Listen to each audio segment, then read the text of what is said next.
What's good, people? It's about that time to randomly relate, reverse ranch, no hate. Me and my main man, Mr. Buck Nasty, just relaxing right now. So listen, getting ready to give y'all something. I want y'all to hear something before I start to get into this video.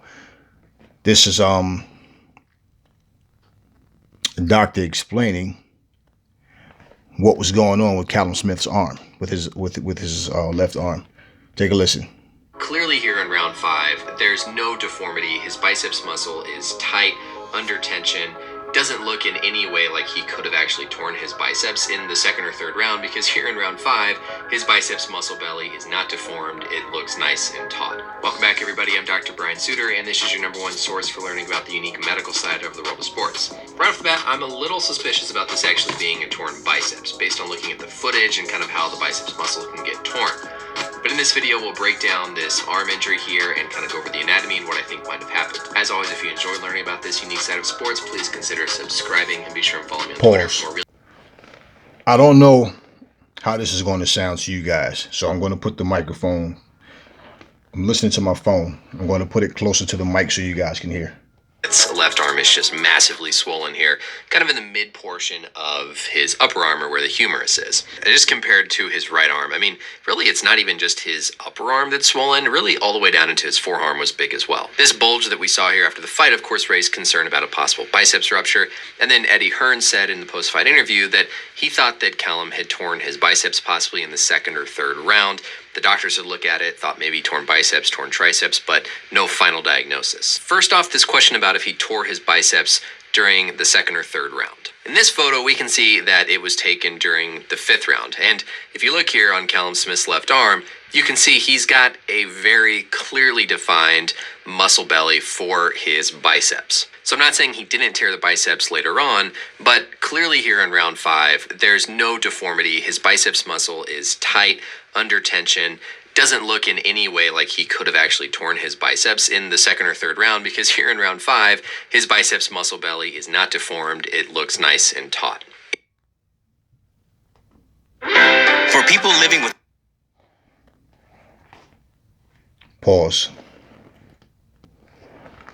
Commercial would come on. If I didn't hear anything else and was just looking at the fight and looking at the photos, my guess would be that he had a bad hematoma around the triceps muscle, not necessarily a torn tendon. This is a still image from the 8th round. You can see we've got a nice contour of Smith's deltoid muscle, and it really doesn't look like he's got much in the way of swelling over that area where we eventually saw the swelling at the end of the fight here. We're seeing a little bit of his triceps muscle belly here, but again, doesn't really look like there's any big hematoma, big bruising here yet at this point at the end of round 8. Similarly, this is in round 9 now. Again, left side, we see nice deltoid contour. Don't really see a lot of that swelling yet in the outside of his arm. This is another shot there from round 9, where again, we can see there's really not a lot of swelling that we see there on the outside of Callum Smith's arm in this position. Now, round 10 is where I think Smith really started to take the brunt of the damage to his left arm that caused some of this to occur. We can see here now we're starting to see a little bit of that swelling. We're starting to see some of that hematoma formation here on the outside of his arm towards the end of round 10. Now here in round 11, we can get a really clear view of where some of this swelling is really now starting to form. But the key thing here, even though this looks like a possible kind of Popeye deformity from a biceps rupture, this is really on the side of his arm. And as we'll look at with our anatomy, the biceps muscle is on the front. You can even tell based on the fact that his thumb is kind of pointed upwards here, this is on the side of his arm. This is not really the typical pattern where we'd see that deformity from the biceps muscle rupturing. In round 12 here, Canelo caught him with this really hard right up to the outside of Smith's left arm where all that swelling was previously at.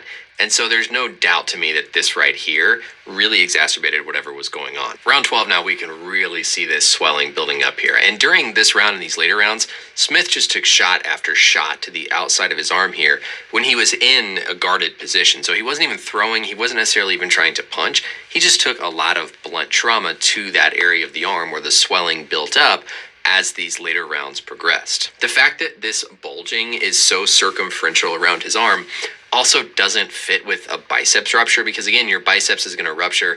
It's going to ball up in the front of your arm like a Popeye deformity, not this kind of diffuse swelling that wraps all the way around the arm. Now, one interesting thing though, at the end of the fight here, again, that swelling is all the way kind of around the side of the arm. If it was just his biceps, it's going to be up here in the front. It's not going to be balled up on the outside of his arm. Now here though, when Smith is talking about the arm, you can see how it actually kind of balls up a little bit whenever he looks down at the arm to kind of point out that swelling. So right there, it kind of just balls up a little bit, almost like he's flexing a muscle and something's being pulled up.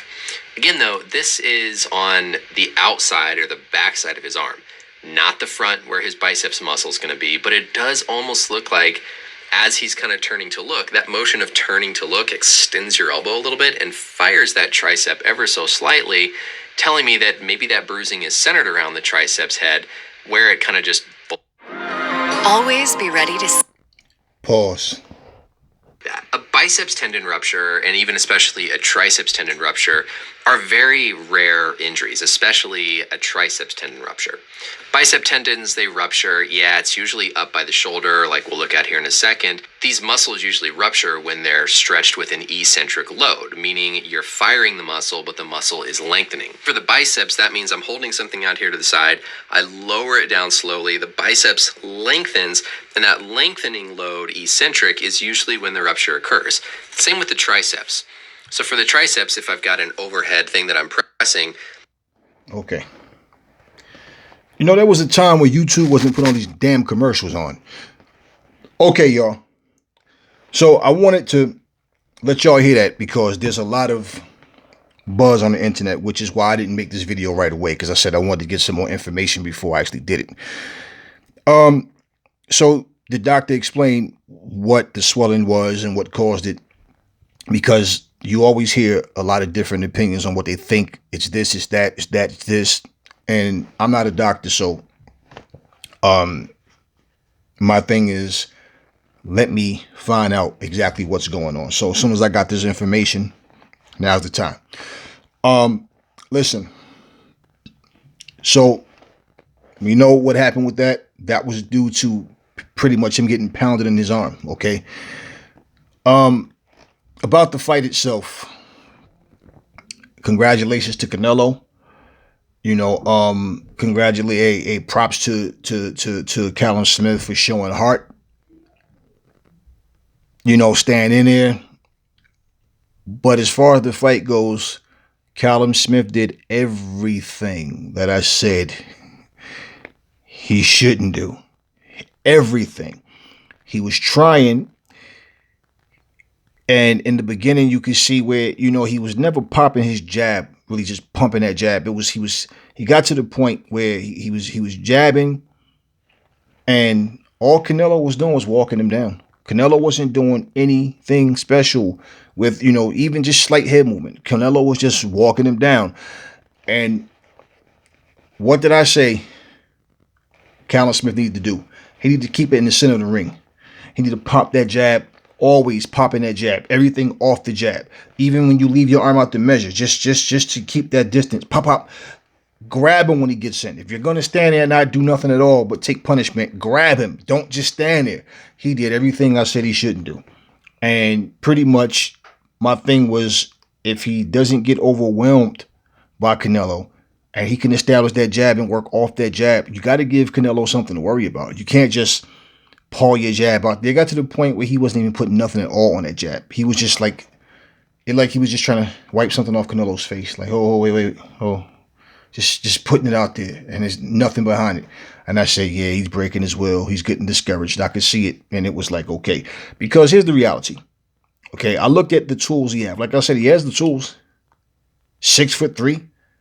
They had Canelo at 5'10". Canelo's about 5'8", man. Canelo's a short guy. They had the Oscar De La Hoya was at 5'9", they said. And if you ever see the two of them stand next to each other, yeah, Canelo was much shorter than Oscar, 5'10". But either way, he you know, Canelo fought like he's the big man. Like I said, he's fighting everybody like he's the big guy in the ring. Callum Smith did what he could do.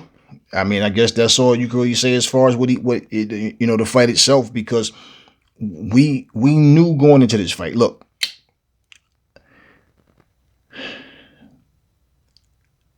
His chances of winning the fight was going to come down to him being crafty, a little bit lucky, and a lot of focus. But he was going to have to work off that jab all night long. Callum Smith did the same thing he did when he fought John Ryder, which is what he didn't want to do. He's need to fight more like the way he fought Groves. Canelo's a different beast. I get that. Okay, we all understand that. But if you're going to try to win a fight, you got to try to win. Not just try to survive 12 rounds and say, hey, I survived. I didn't get knocked out. And the funny thing was the last 2 rounds, he started trying to get on his toes a little bit, especially the last round. I'm like, now you want to get on the back foot a little bit. He should have done that from the very beginning. If you watch Canelo versus Kovalev, Canelo was on the outside of Kovalev's jab. Well, he started to get success inside. That's where he does his damage, but pretty much he was on the outside of that jab. Why do you think Canelo starts sparring? Why do you think you see him sparring with heavyweights, big, tall, strong guys? Why? It's not just so much, so when you get hit by a bigger guy, when you get hit by somebody your size, it doesn't hurt. No, because if you catch a guy right, you can still knock a guy out, okay? It's everything, but mostly getting out of that big jab and muscling himself around where he has the stamina and the endurance because he's in there fighting these bigger, stronger guys. So, yeah, I mean, it serves several purposes, but being able to get away and get under a jab, he didn't have that kind of head movement when he fought Kovalev. He wasn't using it like that. He was just coming straight in. He was walking straight in this time. But it's when he did get in, even when he realized that the jab is coming at him with no real purpose. Callum Smith is just shooting the jab out there. At first, he was, trying to land the jab. Then got to the point where he was just shooting it out there. And he was doing the wrong thing. He was backing straight. Look what he was doing. He would back straight to the ropes. He would go straight back to the ropes. And it's Canelo didn't have to do anything. I'm watching Canelo just walk in. And when his back touched the ropes, no movement, no jabs off the angle, no jab right hand off the nothing. Just he sit there on the ropes and just wait for Canelo to come and pounce on him. And he did that repeatedly. And I'm saying, well, Callum, this is a perfect way to give the fight away. Only thing is, you're going to take a lot of punishment for nothing. If you're getting booed, if the crowd feel like it's a boring fight because you're on the back foot, you're jabbing. Nobody said, I didn't say get on the back foot and just run. No, I said fight. He needs to be pumping that jab. He needs to get on the back foot. And when he is stationary, pop that jab.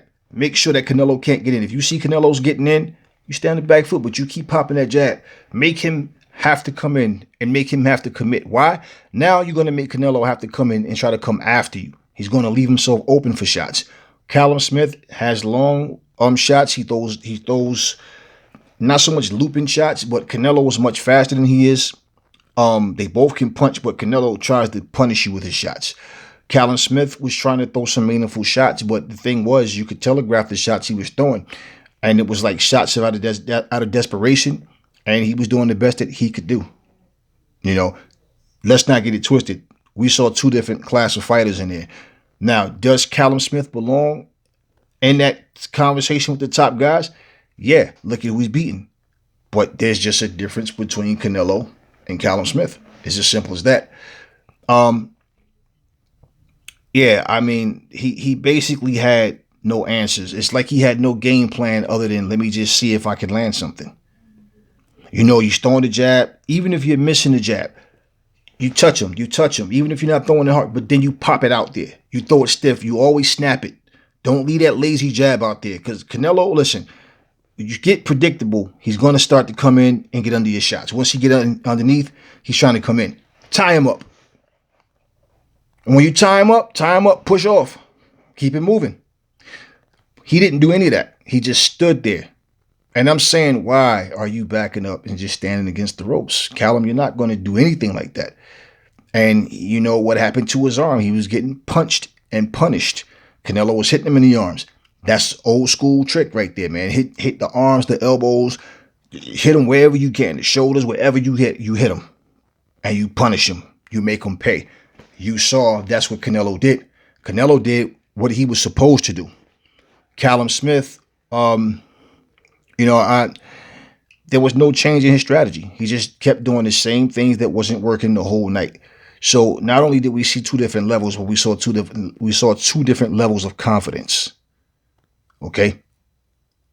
Canelo It's like an architect in there that has made the same blueprints over and over. He's seen them. Okay, I know where this is going. And he just saw. He was so calm, just walked him down. There was no fast feints just walking him down. Callum would walk right back to the rope, stand there, cover up, and just wait. Why he thought that was the thing to do? Well, it was obvious. Like I said, he broke his will.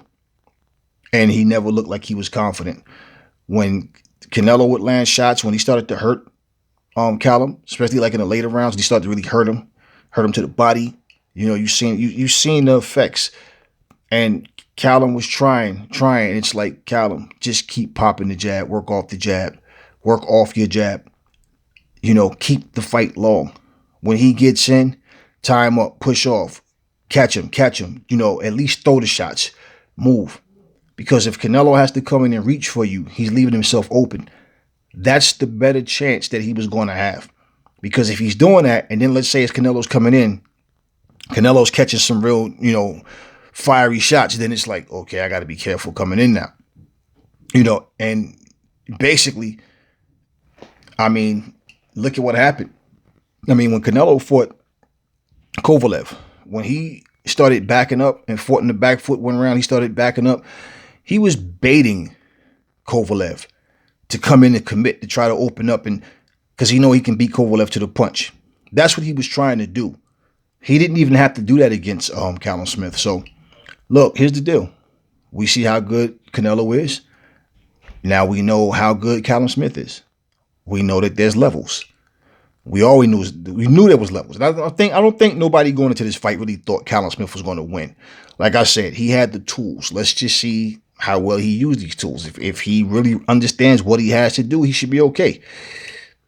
But hey, like I said, there's levels to this game. Now, on the other hand, look, we saw the Triple G fight. And let me say this about that fight. There's not much to really gauge from that fight. Triple G, okay, we know he can still destroy a C-class fighter. We know that for sure. Triple G is not exactly the same as he used to be. I could see where he looked better in the first maybe 4 or 5 rounds, and as the fight went on, in terms of his stamina, like you could see him starting to throw slower shots, feet starting to look slower. According to Canelo says he wants to unify the 168-pound division. So, Caleb Plant, Benavidez, hey, we're going to get those fights, hopefully. And I hope that that's the route he goes, because truthfully, man, me personally, I have no interest in Triple G versus Canelo 3. I see no reason for that fight to take place. They're saying if Triple G looks good, there's big fights on the horizon for him. And okay, I'm hoping that what Canelo said is true, because I was thinking, I see this leading to Canelo versus Triple G3. And I really don't want to see that. Now, he said he wants to stay at 168 and unified. Okay. Because truthfully, the fighters that I really want to see him fight, I wouldn't mind to see him fight Caleb Plant or Benavidez, definitely. Because I want to see him fight Jamal Charlo. I wouldn't mind seeing him fight Andrade. At the end of the day, let's see how things go. As far as Triple G, he won't beat Canelo. I really see no reason for this third fight. Maybe Triple G will fight. Maybe we'll get Triple G in Jamal Charlo. I don't see Triple G beating Jamal Charlo. At the same time, if that fight's going to happen, it needs to happen now, because Triple G is 38 already. At least they never fought before. And however the fight ends up, how it goes is how it goes. But let's be realistic, okay? To judge the fight with Camille, Shermeta, you can't gauge that fight and say, yeah, he did what he had to do. Yeah, he got the guy out of there, knocked him down the first, second, fourth, seventh round, and then finally, put the nail in the coffin. But it's like, they stopped the fight in between rounds, man. It's like, okay, he did what he had to do, but that's not an elite fighter. And because he beats him, and then people are going, Triple G is back and better than ever. No, no, no, not better than ever. He's back, but not better than ever. No, that is the furthest thing from the truth. Triple G has slowed down, and you can see it. Yes, he has, he still has some power, but he still throws one shot at a time, and he still throws shots where he leans with his shots and he leaves himself wide open. And I've seen him get careless. He didn't have anything coming back at him to have to worry about. But I just saw him doing some really sloppy things at times, like just careless. Not so much sloppy, but more so careless. And that guy just wasn't able to make Triple G pay for it. And I'm watching it, I'm saying, okay, he did what he had to do. Congratulations to Triple G. But let's not start acting like, that performance is something that make you feel like he's going to go in there against any other elite fighter and he's going to do the same thing to them. No. But congratulations to him. But overall, the point that I'm making is he did what he was supposed to with that guy. I don't see anything different about him because he changed trainers. I don't see anything different with Triple G. He just fought a guy that he was able to impose his will on. Make no mistake about it. That's not the same fight as fighting a Jamal Charlo or Andre or, any of the elite guys. So, but like I said, congratulations to both fighters. Congratulations. Hey, look, Cherimeta he bit off more than he can chew. He was in there with a guy that had too much for him. Shout out to him for even accepting the fight and trying. He was trying. Give him that. He was trying. He didn't come in there and lay down. He was trying, but again, two different levels of class. So anyway, that's all I'm going to say in this video. Me and Buck Nasty, we about to be out here. I will catch y'all on the next video. But listen, never fall in love with lies. And remember, the truth brings hate out of people. Out.